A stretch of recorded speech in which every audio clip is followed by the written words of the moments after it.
everyone, to Public Affairs. I am your host, Kayleigh, and today I am here with the Ashland Mayor Matt Miller. So Matt, it's been a while since we've had you on. So how have your Christmas events gone?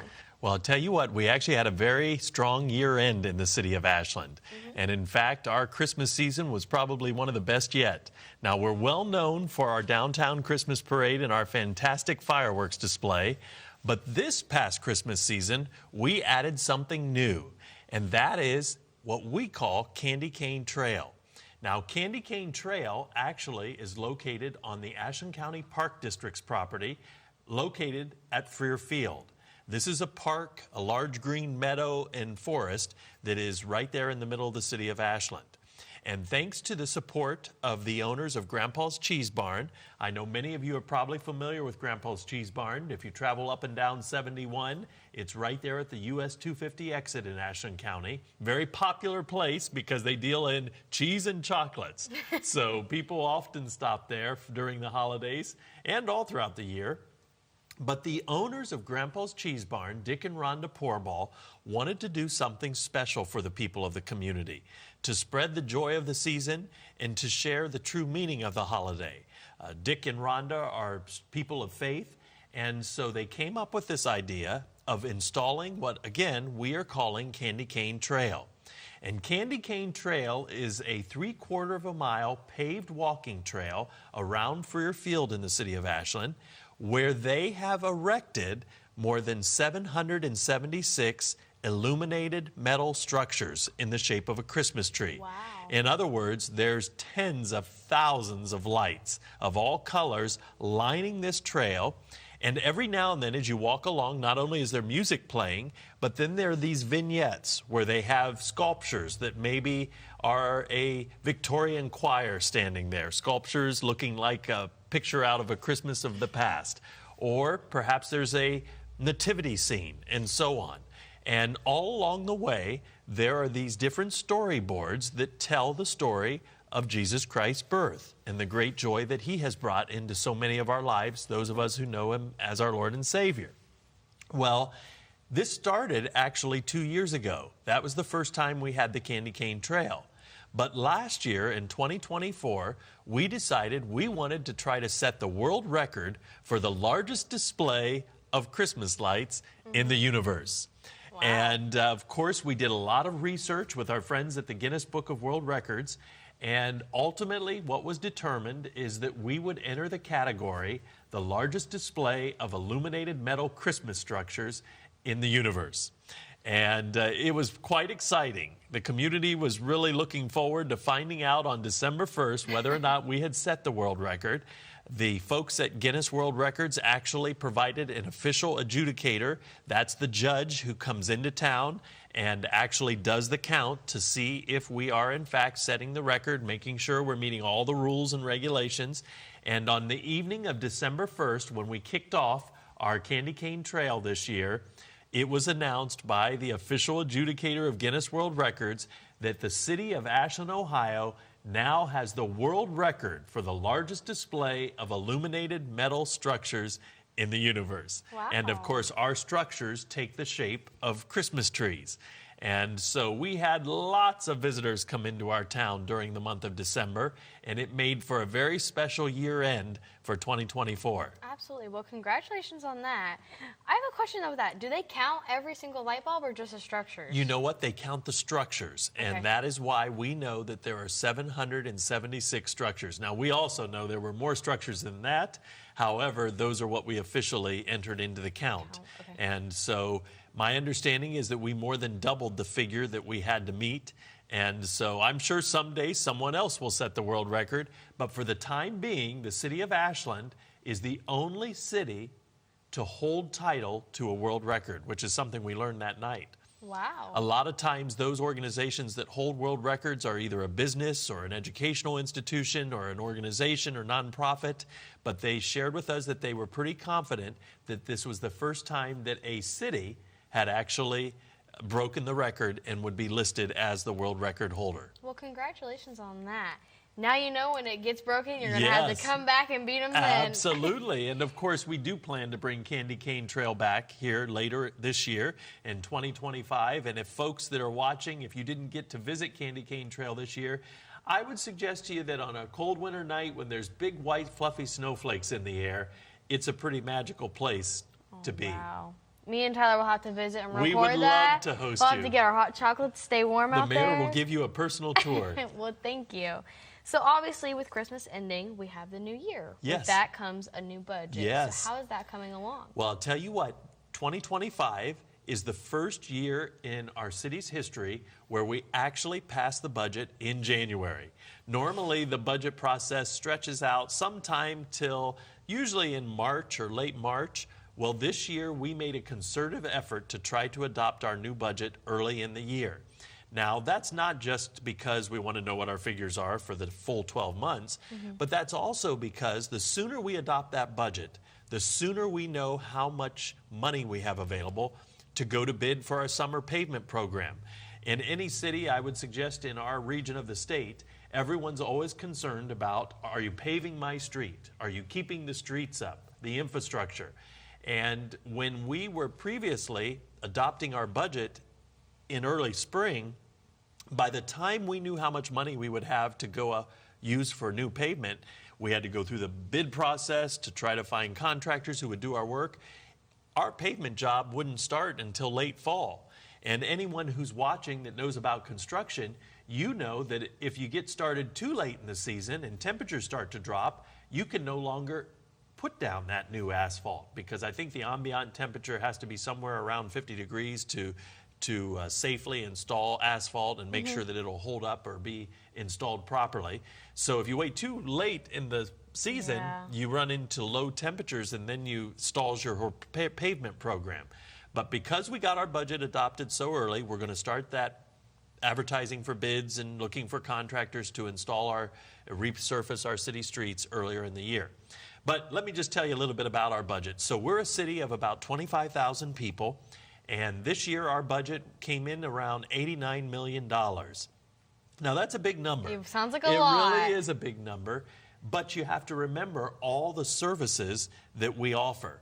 A city government like ours, not only do we manage the city streets, and we've got over 330 city streets to maintain. I think we have something like 220 lane miles of pavement we have to maintain, keep free from potholes, and make sure they're smooth sailing for our residents. But we've got the streets, we've got a park system, we've got beautiful park amenities, everything from baseball fields, softball fields, pickleball courts, a mini golf course, a professional golf course. Wow. We've got all these things that we have to maintain. We also have our water and wastewater treatment center, because obviously we're providing thousands and thousands of gallons of water to folks every day. That all needs maintained. We also have our Economic Development Office, we have our police and our fire divisions. We have countless things that we provide for the city, countless services, I shouldn't say things, countless services that we offer the people of Ashland, and they all come at an expense. But we believe that we're getting a good bang for our buck in Ashland, but it's an $89 million budget. Yeah. Like you said, I mean, it goes out to different things, and you got to be able to take that into consideration. So the fact that you guys got that done in January was very impressive. Because there's lots of line items to review, and we do review all of them. The city council, the finance director, and myself, we go through those and try to put together an honest picture of what the coming year will look like. Now, let me just tell you, some might be interested. Each year as we start the year, I look at the financial indicators of the past year to see where we might be heading overall in the long term. So the financial indicators that I would look at would be things like, what was our county sales tax collection? Are people spending more money in our county? That indicates whether or not our economy is improving and whether we're attracting outside dollars and so on. Sales tax is so important to the funding of all of our county government services. So I take a look at that. I also take a look, of course, from the city perspective. We're very interested in how much income tax collection was last year, because that shows us if people are working in our community and if our businesses are profitable. And then finally, we always look at the property tax collections, because everyone, I think, wants our property values to go up. Now, we don't want them to go up at tax time because we'd rather not pay a larger property tax bill. But overall, we don't want to see our property values decline because that would mean that most likely our community was on the decline. So when I took a look at those year-end numbers from 2024, what we found is that once again, our income tax collections are up. So that's a good indication that people in Ashland are working. They're working for better wages and that our companies are profitable. Also looked at property values, as everyone might imagine, because I'm sure by now you've got your first half tax bill due for your property tax, or you've seen what you're going to be required to pay. Our property tax collections were up significantly. Now that's partially because all of our properties were reevaluated. Their value was increased by the auditor's office and their staff, but also because, quite honestly, more and more people were wanting to live in places like Ashland, in some of these north central Ohio communities. We're safe, we're affordable, we're fun, and so it's not unusual these days to talk to someone in the realtor industry and hear them say, we have lots of people that want to come and live here, there's just no houses available. Yeah. And when the market is such, that means that those houses that are here are going up in value. In fact, some of the numbers I hear these days of what a house is sold for or what has been offered by a potential buyer to an owner, the numbers are staggering. Wow. I actually believe, and don't hold me to the exact dollar, but I believe right now in the county of Ashland, the average home value or the average home price is around $269,000. And I'm told that to build a single family home, nothing fancy, but just a single family home, probably 2 or 3 bedrooms, maybe 2 baths, you should not expect to pay less than $350,000. Wow. Now that is a wow. That is incredible because in our region, we have never experienced those types of figures. And of course, that raises a lot of issues that one day maybe we can discuss on your program. Absolutely. With that being said, would you like to talk more about the housing development in Ashland? You know what? We are very fortunate that we have a lot of interest from developers that want to build different types of housing in our community. We're in a great location because we're halfway between Cleveland and Columbus on a major U.S. highway.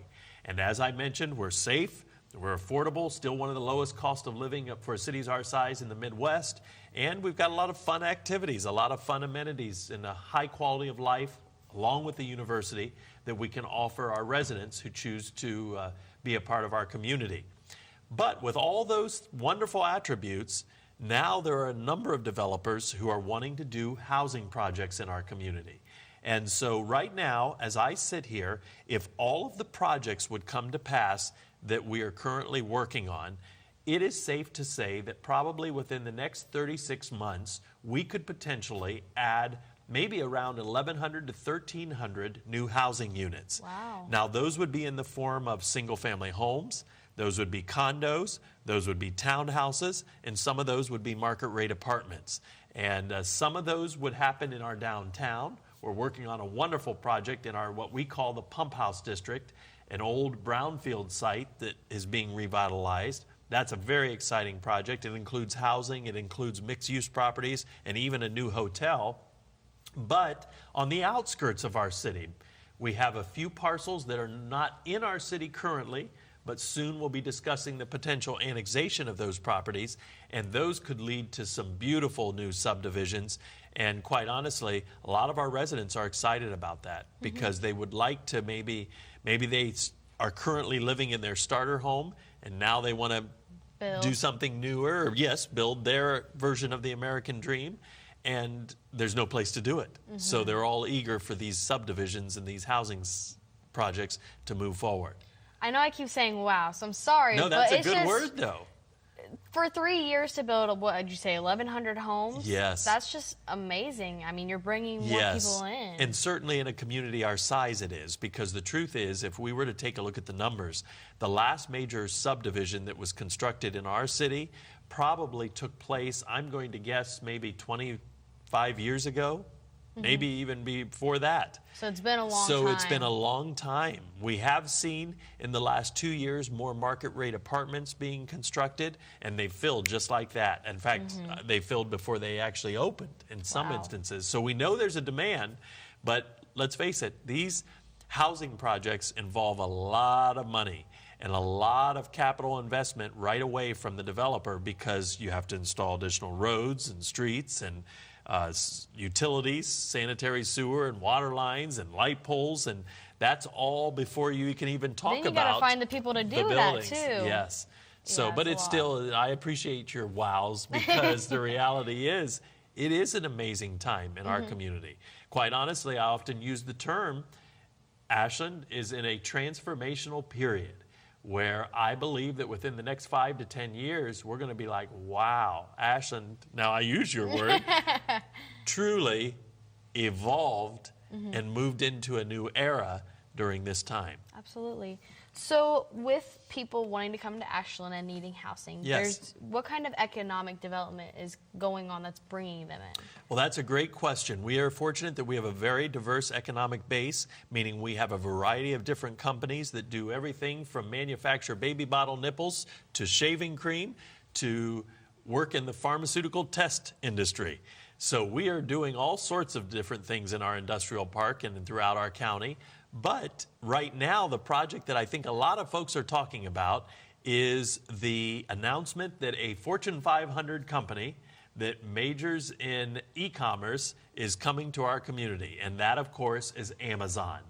Amazon announced at the end of last year in 2024 that they were going to build an 80,000 square foot last point distribution center in the city of Ashland's industrial park. They expect to employ somewhere in the neighborhood of probably around 100 individuals. And if you take a look at what Amazon actually pays the state average, because they have facilities all over Ohio, it usually is somewhere in the neighborhood of $26 to $29 an hour when you include the benefits package and so on. So those are good paying jobs for a community like Ashland. And if you were to visit our community today, you would literally see a lot of heavy equipment out in the city industrial park, moving dirt and getting ready for the construction of their new facilities. So that'll be 100 more jobs, and a lot of us are looking forward to that. Just down the street, though, from the Amazon site, there is a parcel of land, I believe about 8 acres. This is all in our industrial park. Right now, there's a lot of dirt being moved, and that dirt is being moved for the future home of a large manufacturing / warehouse building, about 200,000 square feet, so quite big, because the Amazon one's 80-some thousand, so this is more than double. But it will house a new, well, what would I say? Not necessarily a new company, it's a name we're familiar with, but it's a company that has plans to consolidate all of the different aspects of their business that might currently be scattered around our region or around our state. They want to consolidate it in one location there in Ashland. So they've not yet announced their name, but that'll be a great project for our community as well. But those are just a few. I mean, if you travel down US 250, you'll see Harris Welding is adding on a huge addition. There's other companies that have recently just wrapped up additions to their facilities. And so, like I say, we believe we have every reason to be excited about the future in our community. I'm excited. I don't even live in Ashland. Well, you can always move. We'll make room for you. Thank you. So you've got these housing and economic developments. There's a lot of people in Ashland. So what kind of events do you guys have coming up? You know, I actually think it is some of our events that are attracting so much of this attention. We have really focused on trying to make Ashland a city that I describe as safe, affordable, and fun, but also a city where you have the highest quality of life. We know that in a community our size, we will not have tall, shiny skyscrapers. We know we're not going to be the richest community. We're not going to always have the best amenities, but we are going to major on all those things that matter. And that means we want to be a safe place to live. We want to be a peaceful place to live.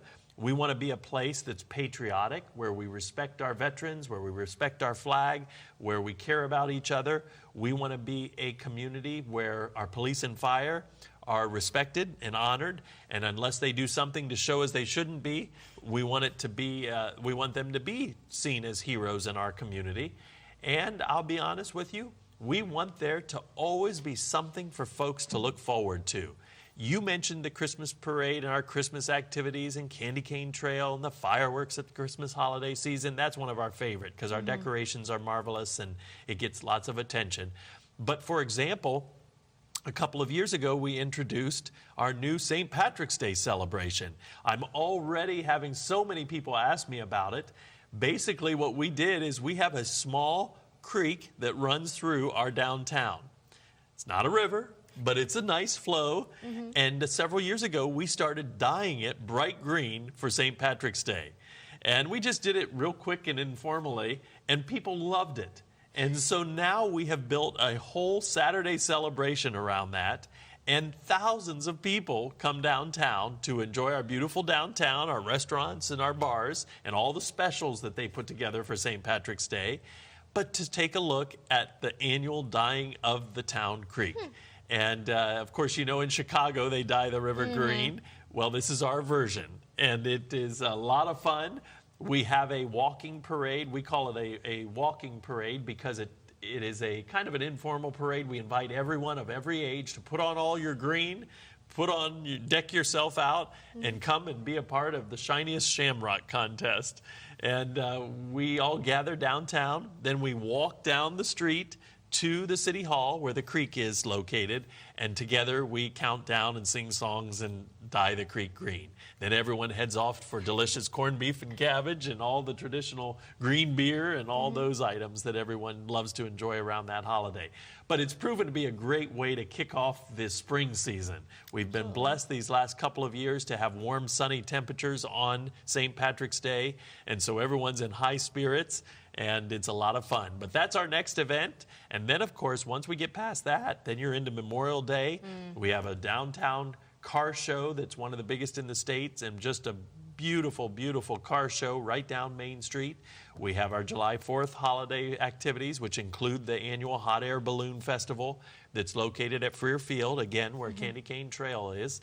And before long, the county fair shows up. But there's always something to look forward to in the city of Ashland. You can't get bored. You don't get bored. And I'm not a person to celebrate St. Patty's Yes. Day. I'm usually doing something. I don't get into the Yes, holiday I much. totally understand. But you're getting me into it a Well, little you bit. know, we never were either. Truly, we never were. And but now it's so much fun. In fact, the first year we did it, I personally called up just about every one of our local leaders, school board members, county commissioners, elected office holders, everyone, some of the business leaders, and asked them if they would be a part of what we call our Ashland Kilt Brigade. Now, these are guys that are just like the men in your community, I'm sure, that wherever you might live, kind of conservative, you know, and they do their work and they do it well, but not necessarily wild and outrageous. Well, I asked these guys, will you be willing to wear a kilt in the parade? Well, to my surprise, I had about 30 people agree to do that. So these guys all donned white shirts, their black bow ties, their matching kilts, their knee-high socks, and we take off walking together as a small army down Main Street leading the parade. And you know what? That has proven to be so much fun.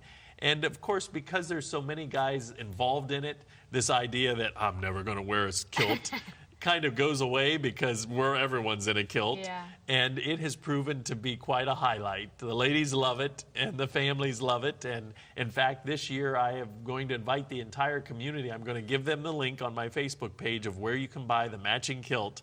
That way, whoever wants to join the Kilt Brigade in Ashland can do so and join in the fun. You'll have a whole community of kilts. It would be a wonderful, let me tell you, it is marvelous on St. Patrick's Day to go downtown and to walk into the brewery or walk into the South Street Grill or to walk into one of our bars, and you see such an eclectic group of folks, and you see these guys in their kilt, and it truly is, it's not a corny image. It is actually pretty neat because the guys' outfits are so classy in their kilts and white shirts and black bow ties, and so it is it's kind of neat to see in our small town of Ashland, Ohio. I'll have to get my dad signed up for that one. I That don't would know be if he'll be great. on board, but I'll have to convince him. You know what? In recent years, we have started having more and more folks drive more than an hour or so to come and be there because there's just not a lot of communities that do a festival for St. Patrick's Day. And there are folks, of course, all over our great state that have Irish background and appreciate the love of the Irish, and so they are willing to come and be a part of our fun activity. Absolutely. I do have one last question. Yes. About the St. Patty's, how do you clean up the creek? Do you have to do like a filtration system? That's a great question. Well, first of all, let me tell you, the dye that is actually used to dye the creek is exactly what is used in Chicago to dye the river. And basically, it's an environmentally friendly tracer dye. So this is the dye that they would use, for example, in a public water system where they were looking for a leak or trying to track an issue. Maybe they can track the flow of where the green water grows or goes. So that is what we use, and I'll be honest with you, we actually have to have our leprechauns at City Hall. We locate their leprechauns up creek or upstream, and just about every 20 minutes they have to add a little bit more dye because the creek runs so fast that if we didn't, it would fade in no time. Okay. So we literally have our own precious leprechauns dyeing that creek about every 20 minutes so it remains a marvelous, vivid green. And for the holidays and usually for the weekend of the St. Patrick's Day holiday. So it's just for the weekend? So let me tell you, it'll wash away quick.